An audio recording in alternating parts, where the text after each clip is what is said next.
गर्मियों में अचानक एक प्रलयंकारी बर्फबारी शुरू हो गई। बर्फ के संपर्क में आने वाले सभी लोग अचानक मर गए। जब सभी को लगा कि यह सिर्फ एक प्राकृतिक आपदा है, तभी विदेशी कीड़ों का एक झुंड पृथ्वी पर आक्रमण कर देता है। वे रेशम उगलते हैं, कोकून बनाते हैं और मनुष्यों को खाते हैं। कभी समृद्ध शहर अब पूरी तरह से मृत नगर बन गए हैं। बचे हुए लोग जीवित रहने का तरीका ढूंढ रहे हैं। उन्हें पता नहीं कि एक बड़ी साजिश रची जा रही है। 2025 की नवीनतम science fiction blockbuster the eternal release. बिना समय गंवाए हम अभी शुरू करते हैं। अर्जेंटीना की एक गर्मी की रात, कुछ लड़कियां जश्न मनाने के लिए नाव लेकर समुद्र में निकलती हैं। अचानक सामने एक विचित्र ध्रुवीय ज्योति दिखाई देती है। घुंघराले बालों वाली लड़की तुरंत केबिन में जाकर जांच करती है, लेकिन पाती है कि नेविगेशन सिस्टम काम नहीं कर रहा। वो ये बात अपने साथियों को बताने ही वाली होती है कि अचानक देखती है सभी लड़कियां डेक पर गिरी पड़ी हैं। एक बर्फ का टुकड़ा जो कभी नहीं गिरना चाहिए था, धीरे धीरे इस गर्म जमीन की ओर बढ़ रहा था। इसी बीच किसी गली में विरोध कर रहे लोगों के एक समूह ने हुआन और उसके दोस्तों का रास्ता रोक दिया। ये लोग बिजली विभाग के खिलाफ विरोध कर रहे हैं क्योंकि उनके घरों में बिजली वापस नहीं लौटी। पीछे की सीट पर बैठे लाल बाजूबंद वाले दोस्त ने आलोचना करने से खुद को नहीं रोका। अर्जेंटीना में जीवन वाकई बहुत मुश्किल है। जब मैं निकला तो लोग बर्तन बजाकर विरोध प्रदर्शन कर रहे थे। 20 साल बाद भी वही घटनाएं दोहराई जा रही हैं। इतना कहते ही फायर ट्रकों का एक काफिला सायरन बजाता हुआ निकल गया। खबरों के मुताबिक यह विसेंटे लोपेज का एक सब स्टेशन था। भीषण आग लग गई। आग ने पास के एस्बेस्टोस प्रोसेसिंग प्लांट को भी अपनी चपेट में ले लिया। ये चीज जलने पर जहरीली गैस छोड़ती है, इसलिए 15 फायर ब्रिगेड को आग बुझाने के लिए बुलाया गया। खुशकिस्मती से इन बातों ने हुआन के अच्छे मूड को खराब नहीं किया। वो कुछ दोस्तों के साथ गोल घेरे में बैठकर ताश खेल रहा था। लाल बाजूबंद वाला व्यक्ति ताश के खेल में कोई दिलचस्पी नहीं रखता था। फिर उसने कमरे के मालिक तनु के कमरे को गौर से देखा। अचानक उसे एक सैन्य गैस मास्क मिल गया। ये तनु ने यूरोप से स्मृति चिन्ह के रूप में खरीदा था। उसे डर था कि कहीं लाल टी शर्ट वाला इसे खराब न कर दे। उसने उसे तुरंत वापस अपनी जगह रखने को कहा। कार्ड्स का खेल जोरों पर था। जब सभी ध्यान से खेल रहे थे, तभी ऊपर का बल्ब अचानक बंद हो गया। अभी तक जिनके फोन पूरी बैटरी पर थे, अचानक बिना किसी वजह के बंद हो गए। खिड़की के बाहर गड़गड़ाहट की आवाज आई। पता नहीं क्या अनहोनी हुई थी। तनु की पत्नी एना जल्दी जल्दी आई। उसने बताया कि गैराज का गार्ड गिर गया है और अभी सड़क पर पड़ा हुआ है। तनु को डर था कि कहीं गार्ड को हार्ट अटैक तो नहीं आया। वो बाहर जाना चाहता था, लेकिन दरवाजा बंद मिला और चाबी भी किसी अज्ञात जगह पर गायब थी। तभी हुआन ने महसूस किया कि स्थिति ठीक नहीं है। खिड़की के बाहर बर्फ के गुच्छों जैसा कुछ उड़ रहा था, लेकिन इस तपती गर्मी में बर्फ कैसे गिर सकती है? सभी को लगा कि यह शायद एस्बेस्टस होगा, क्योंकि आग पूरे शहर में फैल चुकी थी। सुरक्षाकर्मी संभवतः एस्बेस्टस सांस लेने से बेहोश हो गया। इसी पल सड़क किनारे खड़ी गाड़ियां अचानक आगे की ओर टकरा गयीं। लगता है अभी जो धमाके की आवाज आई थी, वो गाड़ियों के आपस में टकराने से हुई थी। सुनसान सड़क पर एक भी शख्स नजर नहीं आ रहा था। सभी को अपने परिवार की चिंता सताने लगी, लेकिन मोबाइल या लैंडलाइन किसी से भी संपर्क नहीं हो पा रहा था। तनु ही सबसे पहले समझ पाया। उसने अपनी पत्नी को सभी खिड़कियां दरवाजे चेक करने को कहा। किसी भी कण को अंदर आने से रोकना था। खिड़की के बाहर तापमान 0 से नीचे पहुंच चुका था। बाहर जो कुछ था वो सचमुच बर्फ ही थी। सफेद बालों वाले लूसो को जितना सोचते उतनी ही बेचैनी होती। उसकी पत्नी को इस वक्त कुत्ते को घुमाने बाहर होना चाहिए था। अगर वो भी जहरीली बर्फ की चपेट में आ गई तो? उसने सबके रोकने की परवाह न करते हुए एक कंबल ओढ़कर घर वापस जाने की तैयारी कर रहा था। सब लूसो को रोक नहीं पाए, बस घबराहट में खिड़की के पास जमा होकर देखने लगे। देखते ही देखते लूसो ने 2 कदम भी नहीं चले थे कि जमीन पर गिरकर बेहोश हो गया। ये साबित करने के लिए काफी था कि यह बर्फ सामान्य नहीं थी। कुछ घंटे बीत गए। पूरा शहर बर्फ से ढक गया। सड़क पर मौजूद सभी लोग मारे गए थे। घर के अंदर का माहौल बेहद उदास था। अचानक तहखाने से दरवाजा खटखटाने की आवाज आई। तनु मिट्टी के तेल का दिया लेकर नीचे गया। दरवाजे के पीछे से मदद की धीमी आवाज सुनाई दी। तनु को याद आया कि ये दरवाजा सीधे गैराज में जाता है। उसने घबराकर चाबी ढूंढनी शुरू की। बाकी लोगों ने फुसफुसाना शुरू कर दिया। दरवाजे के बाहर वाला व्यक्ति गैराज में कैसे आ गया? लगता था उस व्यक्ति ने उनका सवाल सुन लिया। उसने जल्दी से समझाया कि वो विस्की डिलीवरी करने वाला है। मेरी गाड़ी खराब हो गई थी, मैं गैराज में उसे ठीक कर रहा था। अचानक भारी बर्फबारी में फंस गए। तनु ने लंबे समय तक चाबी ढूंढी पर नहीं मिली। आखिरकार ताला तोड़कर लोगों को बचाया। महिला कुरियर प्लास्टिक शीट में लिपटी हुई अंदर दौड़ी। पूरा शरीर ठंड से कांप रहा था। कुछ लोग गुप्त रास्ते से गैराज पहुँचे। हुआन की कार पास ही खड़ी थी। उन्होंने जोखिम उठाकर वहाँ जाने का फैसला किया। खैर, डिलीवरी वाला प्लास्टिक शीट ओढ़े हुए था। बर्फ के संपर्क में न आने पर कोई असामान्यता नहीं थी। हुआन और उसके दोस्त ने वैसा ही किया। उन्होंने भी प्लास्टिक शीट ओढ़ ली। कार को सुरक्षा कक्ष के सामने धकेला, क्योंकि हुआन की कार की चाबी वहीं थी। उसने कार से एक सीढ़ी निकाली, फिर सुरक्षा कक्ष के अंदर चढ़ गया। अंदर से चाबी ले ली। हुआन वापस कार में गया और स्टार्ट करने की कोशिश की, लेकिन कार ने कोई प्रतिक्रिया नहीं दी। गैराज की अन्य कारें भी नहीं चल रही थी। सभी को इकट्ठा होकर योजना बनानी पड़ी। चूँकि बड़े पैमाने पर बिजली गुल और वाहन खराब होने की स्थिति थी, इसका मतलब है कि वहाँ निश्चित रूप से उच्च तीव्रता वाली विद्युत चुंबकीय ऊर्जा थी, जो कम समय में फट पड़ी। सरल शब्दों में यह एक विशाल वोल्टेज सर्ज था, जिसने सभी सर्किट्स को नष्ट कर दिया। इस तरह की विनाशकारी शक्ति पैदा करने वाली स्थितियाँ शायद केवल सौर तूफान या परमाणु बम विस्फोट ही हो सकती हैं। जब सभी का मन भारी था, गली में अचानक एक रोशनी दिखाई दी। लग रहा था जैसे बेकर के घर की तरफ से आ रही हो। सभी उत्साहित होकर केरोसिन लैंप हिलाने लगे। दुर्भाग्य से अच्छी नीयत ने बुरा नतीजा दिया।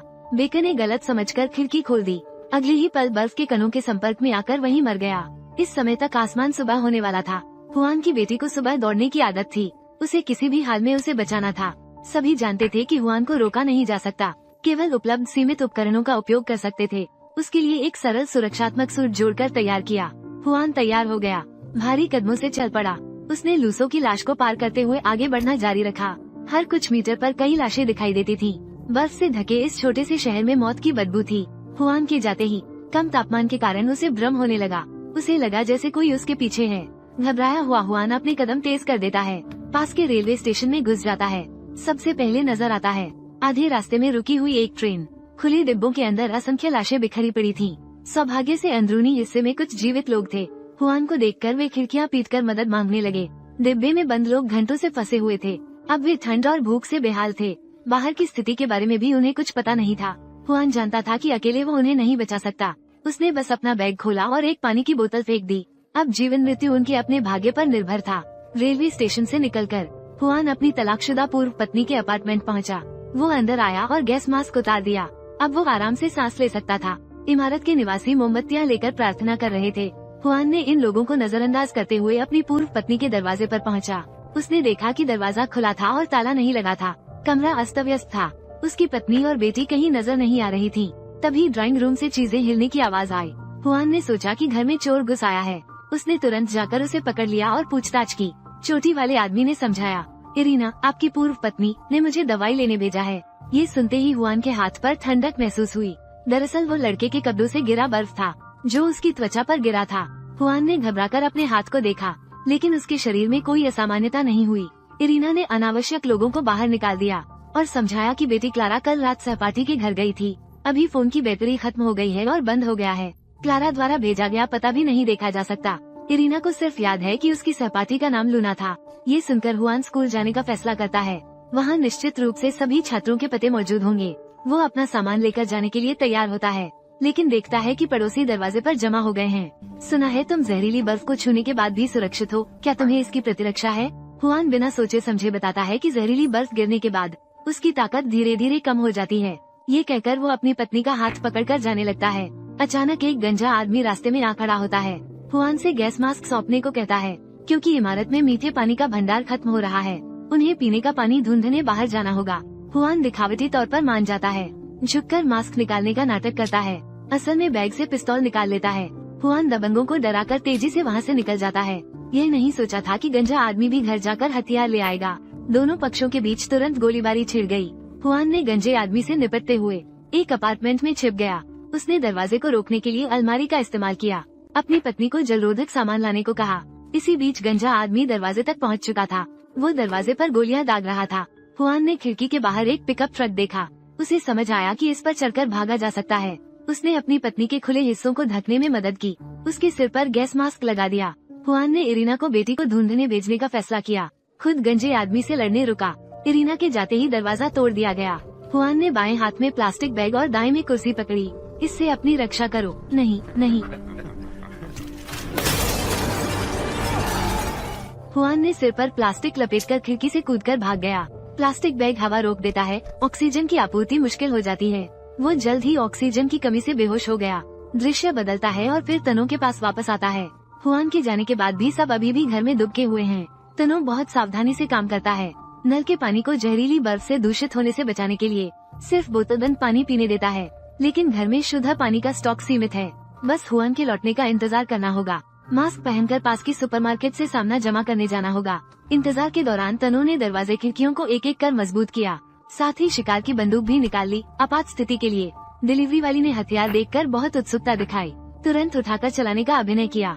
तनु ने देखते ही तुरंत छीन लिया। उसे इस बाहरी व्यक्ति पर बिल्कुल भरोसा नहीं था। डिलीवरी वाली ने उसकी शत्रुता महसूस की। हेलमेट पहनकर बाइक से यहाँ से जाने का इरादा किया। उसने सोचा भी नहीं था कि उसकी टूटी साइकिल की लाइट अभी भी चलती है। तनु ने तुरंत उसे खोलकर जांचना शुरू कर दिया। इस पुराने स्टाइल के बल्ब को अभी भी काम करते हुए पाया। उसने तारों को काटकर ग्रामोफोन को बैटरी से जोड़ दिया। वाकई में मधुर गीत की आवाज सुनाई दी। लगता है कि विद्युत चुंबकीय हमला सिर्फ इंटीग्रेटेड सर्किट पर प्रभावी है, पुराने इलेक्ट्रिक उपकरणों पर कोई असर नहीं हुआ। तनु को याद आया कि उसके पास एक पुरानी विंटेज कार भी है। फिर वो कार लेकर फायर स्टेशन की ओर चल पड़ा। अंदर से सुरक्षात्मक सूट ढूंढकर सबको बांट दिए। वे पुरानी कार चलाते हुए गोलियों की आवाज सुनाई दी। आवाज का पीछा करते हुए इरीना को खोज निकाला और जमीन पर पड़े हुए हुआन को, दोनों को सफलतापूर्वक कार में बचा लिया। सभी खुशी खुशी रवाना हो गए। उन्होंने आकाश में कुछ ज्वालाएं गुजरते नहीं देखा। सबसे पहले सभी तनु के घर वापस लौटे। रेडियो से मदद बुलाने की कोशिश की। दुर्भाग्य से लंबे इंतजार के बाद भी कोई जवाब नहीं मिला। हुआन ने अपनी बेटी को ढूंढने के लिए कार उधार लेने की सोची, लेकिन तनु ने मना कर दिया। ये कार सबकी जान बचाने का एकमात्र साधन है। अगर हुआन के साथ कुछ अनहोनी हो गई तो, अगर वो व्यक्ति और गाड़ी दोनों वापस नहीं आए तो क्या होगा? इस समय गंजे बूढ़े कार ने सड़क पर किसी को देखा। सभी ने तुरंत सतर्कता बढ़ा दी। गैराज के सामने दौड़कर बंदूक से उन्हें निशाना बनाया। गौर से देखा तो वो व्यक्ति हार्डवेयर स्टोर का मालिक निकला। मालिक ने सड़क पर चलती ट्रक को देखा, इसलिए मदद मांगने के लिए जोखिम उठाकर आया। उम्मीद थी कि तनु उसे ट्रक उधार दे देगा। बाद वाले ने बिना सोचे इनकार कर दिया। जब ये दोनों लगातार झगड़ रहे थे, गैराज से इंजन चालू होने की आवाज आई। पता चला कि यह चुपचाप खड़ा दोस्त डाव था। अव्यवस्था का फायदा उठाकर गाड़ी लेकर भाग गया। देखो, मानव स्वभाव इतना कमजोर होता है। डाव गाड़ी लेकर आगे बढ़ता गया। जल्द ही उसने आकाश में अजीब लाल रोशनी देखी। उसका ध्यान भटक गया। एक पल की लापरवाही में सड़क किनारे की दुकान से टकरा गया। दूसरी ओर हुआन और इरीना अपनी बेटी को अनदेखा नहीं कर सकते थे। उन्होंने पैदल ही स्कूल जाकर हालात जानने का फैसला किया। बाहर प्रलयंकारी बर्फबारी हो रही है, एक कदम भी चलना मुश्किल है। दोनों हर थोड़ी दूर चलने के बाद सड़क किनारे खड़ी खराब गाड़ी में घुसकर कुछ मिनट आराम करते हैं। इरीना को आश्चर्य हुआ कि हुआन ने सुनने का यंत्र पहना हुआ है। दोनों के तलाक के बाद संपर्क बहुत कम हुआ। एक दूसरे की हालत के बारे में ज्यादा जानकारी नहीं थी। हुआन ने भी ज्यादा समझाने की कोशिश नहीं की। इसी समय सड़क से गाड़ियों का एक दल गुजरा। लगता था वे सभी चालू होने वाली गाड़ियों की जांच कर रहे हैं। हुआन और इरीना ने जल्दी से शरीर झुकाकर छिपने की कोशिश की। पूरी रात लंबी यात्रा के बाद वे आखिरकार क्लारा के स्कूल पहुँचे। हुआन ने कभी अभिभावक बैठक में भाग नहीं लिया था। स्कूल के बारे में उसे कोई जानकारी नहीं थी। इरीना ने उसे गाड़ी ढूंढने बाहर भेज दिया। खुद लूना सपाटी का पता ढूंढने रुक गई। हुआन ने स्कूल की दीवार फांद ली। उसने सड़क किनारे कुछ गाड़ियां खड़ी देखी। पास में एक सुरक्षा कक्ष भी था। उसने खिड़की से देखा कि मेज पर चाबियां पड़ी हैं। उसे लेने के लिए हाथ बढ़ाने ही वाला था, लेकिन उसके दिमाग में अव्यवस्थित तस्वीरें उभर आईं। उसने बेहोश बेटी और जलते हुए घंटाघर को देखा और कुछ अस्पष्ट मतलब वाले दृश्य। जब हुआन को होश आया तो खुद को एक गाड़ी में बैठा पाया, और वो गाड़ी चल भी सकती थी। इसी बीच इरीना ऑफिस के दस्तावेज खंगाल रही थी। बाहर से अजीब आवाज आई। उसने फायर एक्स पकड़कर बाहर जाकर देखा तो देखा कि टॉयलेट का एक कबीन मॉप से अटका हुआ था। इरीना ने दरार से झांका। सीधे एक डरावनी आंखों से आंख मिल गई। हुआन ने आवाज सुनकर जल्दी से वहां पहुंचा। पता चला कि वो चश्मे वाला एक छात्र छोटा बा था, जिसे धौसियों ने टॉयलेट में 2 दिन तक बंद करके रखा था। सहयोग से यही उसकी जान बचा गई, क्योंकि वो जहरीली बर्फ से बच गया और जो बच्चे उसे परेशान करते थे वे सब मर चुके थे। इरीना ने अपनी बेटी और लूना की तस्वीर निकाली, छोटे बा को पहचानने के लिए दी। हालांकि वो क्लारा को नहीं जानता था। आखिरकार पता चला कि छोटे बा ने उन्हें अपने ही घर ले आया था, क्योंकि उसका भाई उन धौसियों में से एक था। छोटे बा ने दोनों को लूना के पास ले जाने का वादा किया, लेकिन बाद में उन्हें उसे घर छोड़ना होगा। हुआन ने बेटी को बचाने की जल्दबाजी में छोटे बा की शर्त मान ली और उसके मार्गदर्शन में एक घर पर पहुँचे। दंपति ने खाली बैठक कक्ष से गुजरते हुए पूल के पास मेज के आसपास कई लाशें बैठी देखी। हुआन ने एक लड़की का सिर उठाकर जांचा, पाया कि सभी मृतक चीनी मूल के थे। पता चला छोटा बा ने उन्हें अपने घर ले आया था। हुआन और उसकी पत्नी को उसके झूठ पर गुस्सा आया, लेकिन छोटा बा बस एक असहाय बच्चा था। वे उसे अकेला छोड़ नहीं सकते थे, तो उन्होंने छोटे बा को अपने साथ ले लिया।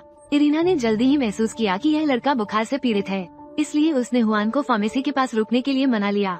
छोटे बा को बुखार की दवा देने की तैयारी की। अचानक एक हेलमेट पहने गर्भवती महिला ने दरवाजा खटखटाया। उसने कहा कि उसका पानी छूट गया है और उसे मदद चाहिए। इरीना ने तुरंत उस गर्भवती महिला को अंदर आने दिया। अगले ही पल वो महिला अचानक खड़ी हो गई। उसके चेहरे पर सफलता की मुस्कान थी। उसका साथी पीछे से आ गया। उन्होंने हुआन और उसकी पत्नी से कार की चाबी चुरा ली और उन दोनों को बाथरूम में बंद कर दिया। लगता है ये दोनों भी धोखेबाज थे। सौभाग्य से उन्होंने छोटे बा को नहीं देखा। जब वे दोनों धोखेबाज चले गए, छोटे बा ने दरवाजा खोलकर इरीना और हुआन को बाहर निकाला। अभी कार छिन गई थी। तीनों को पैदल ही आगे बढ़ना पड़ा। रेलवे स्टेशन से गुजरते समय हुआन ने देखा कि जमीन पर पड़ा शव गायब था। पास की सुरक्षा जाली में एक बड़ा छेद था। वो जाली को पार करके उस खाली डिब्बे में घुस गया, लेकिन अंदर के शव और बचे हुए लोग सब गायब थे। किसी को नहीं पता कि यहाँ आखिर हुआ क्या था। दृश्य बदलकर तनु के पास वापस आता है। हालांकि उनकी पुरानी कार को दाव ले गया था, लेकिन कोरियर ने आसपास ही एक और चलने लायक गाड़ी ढूंढ निकाली। उसका इरादा अपने भाई से मिलने का था, लेकिन बिना कुछ हासिल किए लौट आई। बस तनु के घर वापस आ गई। अब जबकि आवाजाही का साधन मिल गया था, तनु और गंजे कालोस ने सामान जुटाने निकलने की तैयारी की। नतीजतन फायर स्टेशन पर हार्डवेयर स्टोर के मालिक और दूसरों से उनकी मुलाकात हुई। उनके मुताबिक कल रात इस इलाके में गोलीबारी हुई थी। बस्ती के लोग पागल हो चुके हैं।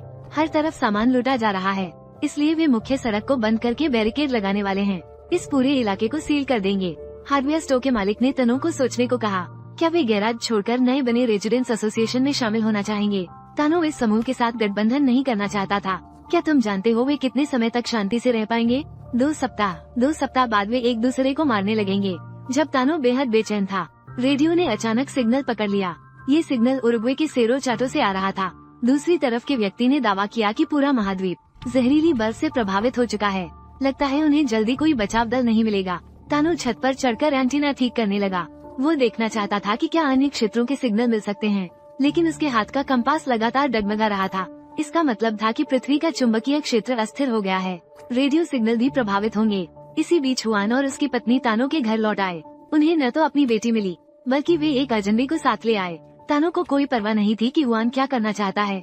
वैसे भी वो और उसकी पत्नी सुबह तिगरे के लिए रवाना हो रहे थे। हुआन अपनी बेटी को ढूंढे बिना जाने वाला नहीं था। तनु से साफ तौर पर अलग हो गया।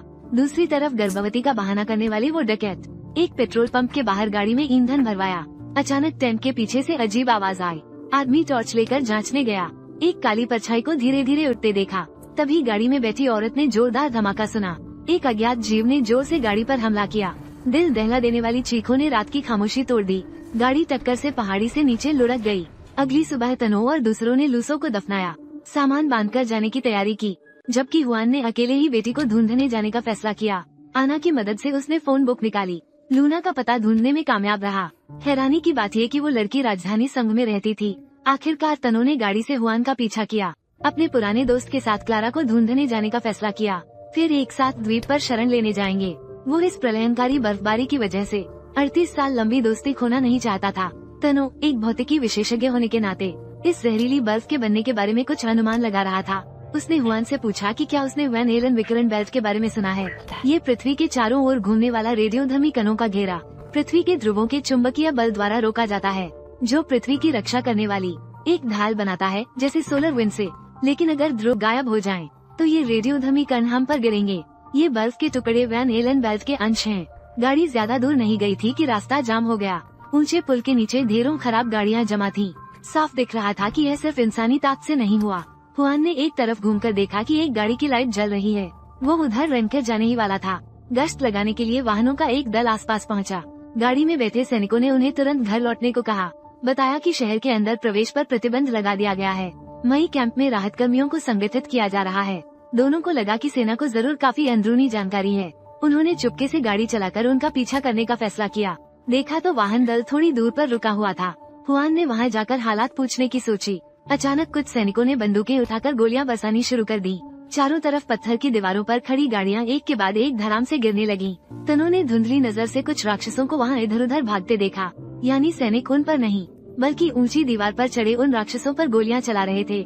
ठीक उसी वक्त तनु की गाड़ी में गोली लगी, जिससे वो बेकाबू हो गई और एक तरफ के मरम्मत स्टेशन में जा घुसी। गोलियों की आवाज से वे विशाल भरिंग जाग उठे। खड़खड़ाते हुए बाहर निकले और सैनिकों की ओर दौड़ पड़े। उन्होंने अजीब आकार के मुंह खोले और चूषकों वाली शुंडाओं से सैनिकों के पैरों को जकड़ लिया। उसे अपने मुंह के पास खींचकर रेशम की तरह लाल से कोकून में बंद कर दिया। दूसरी ओर हुआन और उसका साथी पलटी हुई कार से बाहर निकले। अजीब कीड़ों से बचने के लिए गैराज की छत पर भागे। इस दौरान हुआन के दिमाग में हॉलुसिनेशन और तेज हो गए, मानो उसने भविष्य के प्रलयंकारी दृश्य देख लिए हों। जब उसे होश आया, बाहर की लड़ाई की आवाजें खत्म हो चुकी थीं। पहले वाला काफिला गायब हो चुका था। जमीन पर एक भी लाश नहीं मिली। हुआन ने एक हथियार उठाया, तनु को साथ लेकर आगे बढ़ा। वे नगरपालिका चौक के बीचों बीच थे। वहाँ कई राक्षसों द्वारा छोड़े गए कोकून जैसी चीजें दिखी और दूर से खुरखुराहट की आवाज आ रही थी। दोनों एक छिपे हुए स्थान से चुपके से देख रहे थे। एक विशाल भरिंग राक्षस दिखाई दिया। लाश को घसीटते हुए जमीन के नीचे एक गुफा में घुस गया। दोनों की पीठ पर डर से पसीना आ गया। बस इस डरावनी जगह से जल्द भागना चाहते थे, लेकिन तनु ने अनजाने में तेल के ड्रम को छू लिया। टकराने की आवाज कई मीटर नीचे तक गूंज गई। इससे अंदर छिपे भयंकर बीटल जाग उठे। हुआन ने तुरंत विशाल कीट पर कई गोलियां चला दी, लेकिन उस कीट का कवच अत्यंत कठोर था। गोलियों का कोई असर नहीं हुआ। सौभाग्य से हुआन ने घबराया नहीं। उसने कवच रहित सिर पर निशाना लगाकर गोली चलाई। इस तरह राक्षस को मार गिराया, लेकिन उन्हें सांस लेने का मौका भी नहीं मिला। गोलियों की आवाज से डरे हुए कीड़ों का झुंड बाहर निकल आया। उन्होंने मरे हुए साथियों के टुकड़े टुकड़े करके खा लिए। संकट के समय एक रहस्यमय व्यक्ति ने हुआन को इशारा किया। वे उसके पदचिन्हों का पीछा करते हुए एक इमारत तक पहुँचे। कीट राक्षस कदम दर कदम करीब आ रहे थे, तभी आसमान से कुछ मोलोटोव कॉकटेल गिरे और उन पर आग बरसा दी। वही रहस्यमय व्यक्ति अफरा तफरी में हुआन और तनु को इमारत के अंदर ले गया। वे सीढ़ियों से ऊपर की ओर चढ़ते गए। पहली मंजिल पर जमा हुए कीड़ों के झुंड से छुटकारा पाया। आखिरकार उस जगह पहुँचे जहाँ बचे हुए लोग इकट्ठा थे। हुआन ने उनसे पूछा कि क्या वे जानते हैं कि ये कीड़े कहाँ से आए हैं। एक बूढ़े व्यक्ति ने ये सुनकर अपने सिर के ऊपर की ओर इशारा किया। बोला, ऊपर जाकर देखो, सब समझ में आ जाएगा। हुआन और तनु ने ये सुनकर टावर की छत पर चढ़ाई की। ठीक उसी वक्त उन्होंने कुछ आग के गोले पृथ्वी की ओर गिरते देखे।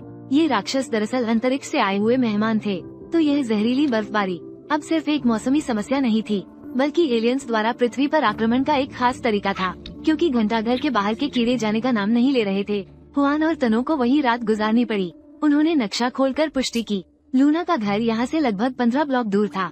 घंटाघर सिर्फ अस्थायी तौर पर कीड़ों से सुरक्षा दे सकता था। लगातार छिपे रहना कोई स्थायी समाधान नहीं था। सभी लोगों ने मिलकर फैसला किया। बचे हुए लोगों में से लंगड़ा आदमी, अशक्त बुजुर्गों की देखभाल के लिए पीछे रुकना। बाकी लोग जीविका की तलाश में निकले। ओब्लिगेडो मोड़ के पास हाईवे के नीचे से गुजरने वाली एक सुरंग थी। वे वहाँ किस्मत आजमा सकते थे, शायद मेयो कैंप की सेना से मिल पाएं। सभी ने सामान बांधकर यात्रा शुरू की। सड़क किनारे राक्षस जमीन पर झपकी ले रहा था। बस आवाज न करें, सुरक्षित निकल जाएंगे। जल्दी ही वे खंडहर गाड़ियों से अटे फ्लाईओवर के नीचे पहुँचे। ढीले हिस्से को ढूंढकर खोदना शुरू किया। अब सुबह होने ही वाली थी। सबने मिलकर एक निकास बना लिया। दीवार के छेद से एक दूसरे को धकेलते हुए निकले। पता न था कि कीट राक्षस भी जागकर शिकार की तलाश में निकल चुके हैं। एक शिशु लगातार रो रहा था। जल्दी ही कीटों को आकर्षित कर दिया। हुआन ने इस मावच्चे की रक्षा के लिए बस में फंसकर असहाय हो गया। संकट के उस पल में घंटाघर से गंभीर घंटा ध्वनि गूंजी। वास्तव में यह अशक्त भाई था जिसने घंटा बजाया। उसने उन कीड़ों को दूसरी दिशा में भगाकर उनकी मदद की। वृद्धों ने जमीन पर पेट्रोल फैला दिया। वे सबके साथ मरने के लिए तैयार थे। विशालकाय कीट राक्षस कचरा इकट्ठा कर रहा था। जल्दी ही एक आधार बनाकर दूसरी मंजिल पर चढ़ गया। बूढ़ी ने जल्दी सिगरेट पेट्रोल में फेंककर सब खत्म कर दिया। इसी बीच हुआन माँ बेटे को बस से बाहर ले गया। उसे याद आया कि कबाड़ की उस ढेर में एक कार का हेडलाइट जल रहा था। फिर उसने सबको उस चालू होने वाली कार की तलाश में ले गया। कुछ लोगों ने मिलकर उसे कबाड़ के ढेर से बाहर खींचा। अचानक एक विशाल कीट कबाड़ वाली कार में छिपा हुआ निकला। उसने अचानक सामने खड़े तनों पर हमला कर दिया। सौभाग्य से हुआन और उसके साथियों ने तुरंत प्रतिक्रिया दी। उन्होंने मोलोटोव कॉकटेल जलाकर कीट को भगा दिया, लेकिन कीटों का झुंड इस ओर बढ़ने लगा।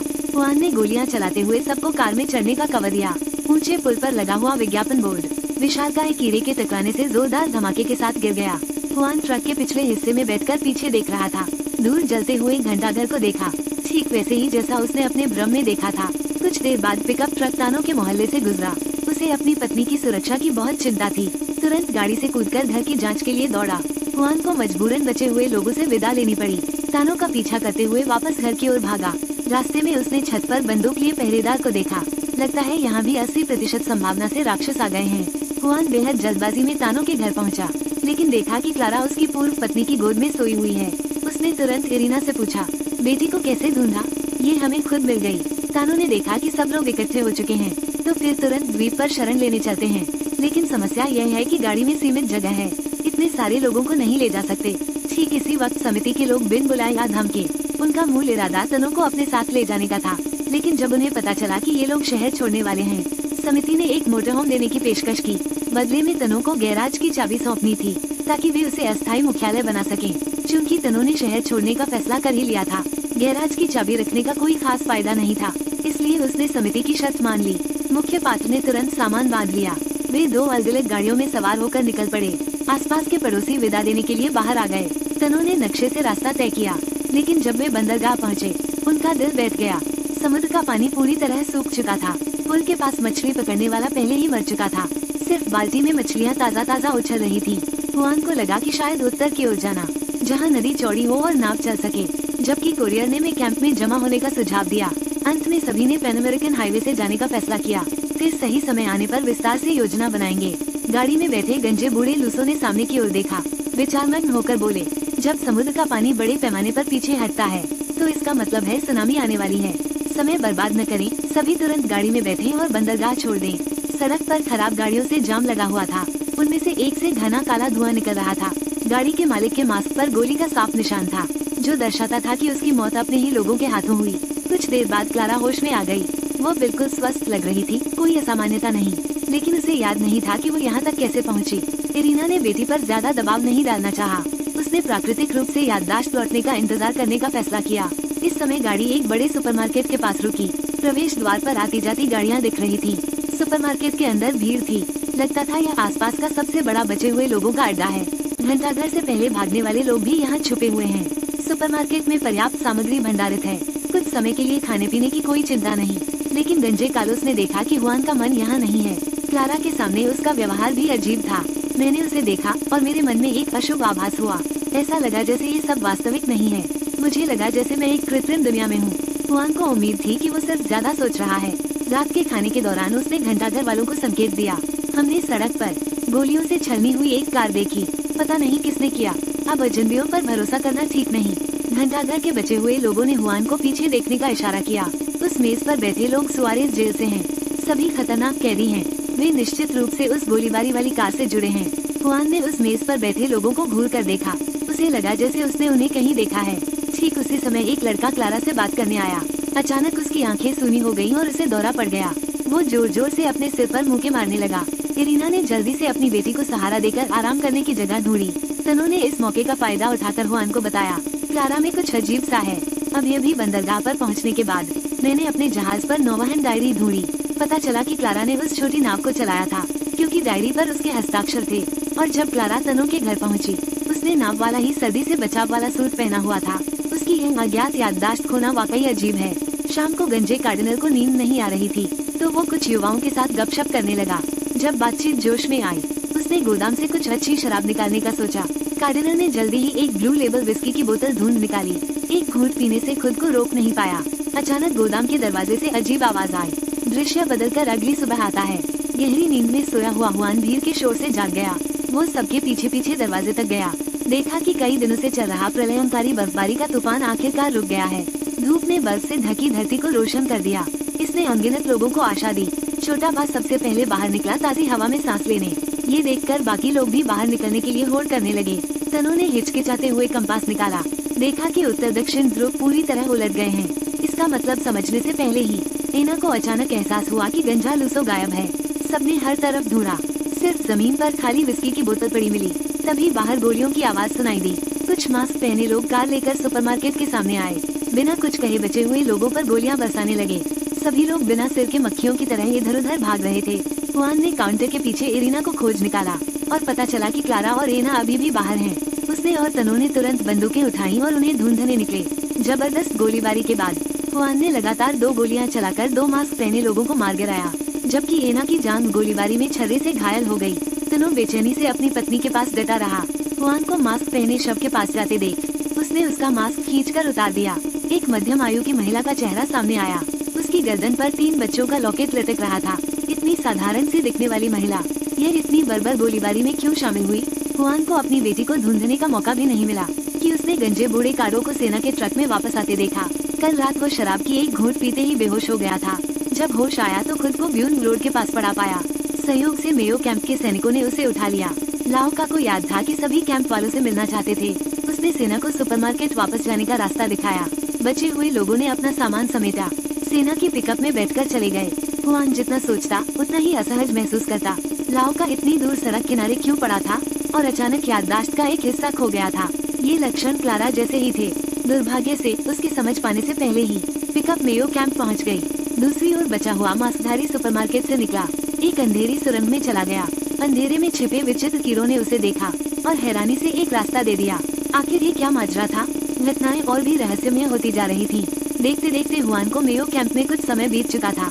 बचे हुए लोगों के युवा विभिन्न विशेष प्रशिक्षण प्राप्त कर रहे हैं ताकि भविष्य में कीड़ों की प्रजाति से युद्ध के लिए तैयार रहें। युवा महिलाओं को भी चिकित्सा विभाग में नियुक्त किया गया है। विभिन्न चिकित्सा ज्ञान सीख रही हैं। संक्षेप में, हर कोई शिविर के लिए योगदान देना चाहता है। उस दिन एक वरिष्ठ अधिकारी ने सुना कि तानो इलेक्ट्रॉनिक मशीनरी में निपुण है, इसलिए उसने उसे एक पुराने रेडियो की मरम्मत करने को कहा। तानो ने कोई बहाना बनाकर टालने की सोची, लेकिन गंजे बूढ़े कार ने काम उन पर डाल दिया। हुआन ने देखा कि दोनों गर्मागर्म बहस कर रहे हैं, तो उसने आगे बढ़कर पूछा कि मामला क्या है। बूढ़े कार ने बताया कि अधिकारी सभी बचे हुए लोगों को एक संदेश भेजना चाहते हैं, लेकिन उन्हें एक इंजीनियर की मदद चाहिए, इसलिए मैंने तानो का नाम सुझाया। लेकिन समस्या यह है कि इस ऑपरेशन के लिए शहर के केंद्र में जाना होगा, तभी संदेश सफलतापूर्वक भेजा जा सकेगा। वे उस दीवार को कैसे पार करेंगे, मैं समझ नहीं पा रहा। ट्रेन से टकराने का मतलब क्या है? तानो के अनुसार शहर के केंद्र में अचानक जाना मौत को गले लगाने जैसा था, लेकिन बूढ़े कार का मानना था कि अगर मिशन सफल होता तो वे और अधिक लोगों को बचा सकते हैं। जब ये दोनों आपस में बहस कर रहे थे, कुछ सैन्य वाहन कैंप में आ गए। वे नए बचे हुए लोगों के एक समूह को लेकर आए थे। हुआन ने तुरंत रेसिडेंट कमेटी के नेता रोबर्टो को पहचान लिया। वो थका हुआ और डरा हुआ दिख रहा था, जैसे कोई चौंका हुआ पक्षी। तानो ने दूसरों के बारे में पूछना चाहा, लेकिन रोबर्टो ने सिर्फ इतना कहा, सब मर चुके हैं, और अपनी पत्नी को लेकर तेजी से चला गया। देर रात जेल से भागे हुए वे अपराधी चुपके से हुआन को बाहर बात करने के लिए बुलाया, ये समझाते हुए कि वे सड़क पर हमले का शिकार हुए लोगों से संबंधित नहीं हैं, और हुआन से विनती की कि वे तानो को समझाएं। अधिकारी द्वारा दिए गए मिशन को स्वीकार करने के लिए अपराधियों के नेता ने कहा कि रास्ते में आने वाली बाधाओं को तोड़ने के लिए एक इंजन उपलब्ध है, जो सुआरेज जेल के गैराज में रखा हुआ है, और कोने पर ही रेलवे स्टेशन है। मैं बचपन से ही अपने दादाजी के साथ ट्रेन चलाता आया हूँ, कोई समस्या नहीं आएगी, बस तनो मदद करने को राजी हो जाए तो ये काम जरूर बन जाएगा। आखिरकार हुआन ने अपने दोस्त को मना लिया। स्वयंसेवकों के एक समूह के साथ मिलकर रवाना हुए शहर के केंद्र में जाकर बचाव का संदेश पहुंचाने। वे अभी ट्रेन ट्रैक के पास पहुंचे ही थे कि कुछ ट्रांसपोर्ट विमान आकाश में दिखाई दिए। हालांकि यह नहीं पता था कि ये विमान किसके हैं, लेकिन कम से कम इससे पता चला कि वे अकेले नहीं लड़ रहे, दूसरे लोग भी अपने बचाव के तरीके ढूंढ रहे हैं। कुछ समय तक लंबी यात्रा के बाद सभी लोग रेलवे स्टेशन पहुँच गए और स्वतः ही दो समूहों में बंटकर काम में जुट गए। तनु ने कुछ लोगों का नेतृत्व किया, इंजन पर मोटी स्टील प्लेट्स वेल्डिंग की और हैवी मशीन गन्स लगाई। जब मॉडिफिकेशन का काम पूरा हो गया, सभी स्वयंसेवक ट्रेन में सवार होकर रवाना हुए। पास ही एक वाटर टैंक पर एक युवा महिला उन्हें जाते हुए देख रही थी। ट्रेन ने ज्यादा दूर सफर नहीं किया था कि आगे बड़ी मात्रा में जमा कबाड़ी गाड़ियां दिखाई दी। अनगिनत विदेशी कीड़े अंदर इधर उधर घूम रहे थे। सभी ने तैयारी कर ली और तेजी से आगे बढ़ने का फैसला किया। हुआन और उसके साथियों ने सुरक्षा रस्सी को मजबूती से पकड़ लिया। सभी ने सिर झुकाकर चुपचाप प्रार्थना की। मजबूत की गई ट्रेन ने पूरी गति से जाम हुए कबाड़े से टकराया। इसने एक रास्ता बना दिया। ट्रेन में सवार लोग खुशी से चिल्लाने लगे। किसी ने सोचा भी नहीं था कि यह तरीका वाकई काम कर जाएगा। ट्रेन पटरियों पर कुछ मीटर फिसलने के बाद रुक गई। टक्कर से ट्रेन को कुछ नुकसान जरूर हुआ था। खैर, अब केवल 200 मीटर की दूरी बची थी। सभी ने रेडियो उठाया और पैदल आगे बढ़े। लक्ष्य भवन पर पहुंचने के बाद हुआन को कुछ अजीब सा महसूस हुआ। ये जगह बहुत ज्यादा शांत थी और वहाँ कीड़ों के हमले का कोई निशान नहीं था। अगर कोई विचित्र कीड़े नहीं थे तो शहर के लोगों ने क्यों भागा? जब सभी वायरलेस उपकरण लगा रहे थे, एक टीम ने आसपास की जांच की। उन्हें एक पेरू लड़ाकू विमान का मलबा मिला। कॉकपिट में कुछ हाई एक्सप्लोसिव बम भी थे। नक्शे पर अंकित बिंदुओं के अनुसार इस विमान का हमला लक्ष्य आसपास के रिवरबेड स्टेडियम पर होना चाहिए था। तभी कॉकपिट के सामने एक छोटा लड़का दिखाई दिया। सैनिक ने उसे देखकर जोर से अभिवादन किया, लेकिन लड़का पोकर फेस बनाए बिना हिला तक नहीं। रिकॉन टीम लीडर को कुछ महसूस हुआ। उसने सिर घुमाकर एक तरफ की इमारत देखी। वहाँ हथियारबंद लोगों की एक पंक्ति खड़ी थी, जिन्होंने उन्हें पूरी तरह घेर लिया था। दूसरी ओर तानो ने उपकरण ठीक से सेट किए, रेडियो को शहरी प्रसारण से जोड़ा। उन्होंने अधिकारी के आदेश पर संदेश प्रसारित किया। सभी बचे हुए लोगों को में कैंप आने का आह्वान किया। जब तक हम एकजुट रहेंगे, हम मजबूत बनेंगे। ये संदेश हर 5 मिनट में प्रसारित होता था। अगर आप सुन रहे हैं तो कृपया इस संदेश को आगे बढ़ाएं। कैंप में रुके लोगों ने रेडियो के माध्यम से तानो का संदेश स्पष्ट रूप से सुना। सभी को ये जानकर राहत मिली कि मिशन सफल रहा। अनगिनत बचे हुए लोगों ने जीत का जश्न मनाते हुए हाथ हिलाए।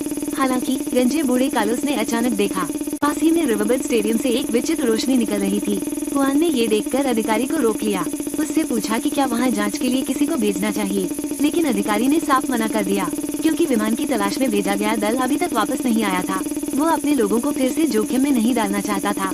हुआन ने यह बात अपने साथियों को बताई। बूढ़े कालोस ने हैरानी से कहा कि क्या अधिकारी को गलतफहमी हुई है? मैं अभी नीचे एक व्यक्ति से मिला था। उसने मुझे बताया कि रिकॉन टीम वापस आ चुकी है। अभी वे लोकोमोटिव के पास हैं। पास खड़े दाढ़ी वाले ने वहां जाकर देखने की तैयारी की, लेकिन कालोस ने कहा कि यह टूटी इमारत एक भूल भुलैया जैसी है। रात के अंधेरे में इधर उधर भटकना ठीक नहीं। लंबी रात काटने के लिए हुआन और उसके साथियों ने बस कोई सा कमरा ढूंढ लिया। ट्रांसलेटेड सेंटेंस, अंदर घुसो और साथ में ताश खेलो। ट्रांसलेटेड सेंटेंस, लंबे समय बाद भी शांति का आनंद लो। ट्रांसलेटेड सेंटेंस, पर लाओका का व्यवहार बहुत ही अजीब था। ट्रांसलेटेड सेंटेंस, कई बार हारने के बाद उसने मेज थपथपाई और उठ खड़ा हुआ। ट्रांसलेटेड सेंटेंस, हाथ में चाकू उठाया और साथी के पेट में घोंप दिया। ट्रांसलेटेड सेंटेंस, तानो तुरंत उठा और दाढ़ी वाले भाई के घाव की जांच की। ट्रांसलेटेड सेंटेंस, जबकि हुआन भागते हुए लाओका का पीछा करने लगा। ट्रांसलेटेड सेंटेंस, वो छत के किनारे पर खड़ा था। ट्रांसलेटेड सेंटेंस, दूर चमकते स्टेडियम को घूर रहा था। ट्रांसलेटेड सेंटेंस, लाओका ने महसूस किया कि हुआन उसके पीछे है। ट्रांसलेटेड सेंटेंस, तो वो मुड़ा और उससे कहा। ट्रांसलेटेड सेंटेंस, अभी बहुत भारी बारिश होने वाली है। ट्रांसलेटेड सेंटेंस, ये कहकर लाओका ने छलांग लगा दी। ट्रांसलेटेड सेंटेंस, हुआन और तानो ने बाहर झांक कर देखा। ट्रांसलेटेड सेंटेंस, देखा कि एक बड़ी भीड़ इमारत की ओर बढ़ रही है। ट्रांसलेटेड सेंटेंस, हुआन ने तानो को खींचकर छिपने की जगह ढूंढी। ट्रांसलेटेड सेंटेंस, उन्हें जल्द ही गश्त लगाता मोटा आदमी दिखाई दिया। ट्रांसलेटेड सेंटेंस, वे उससे मिलने ही वाले थे।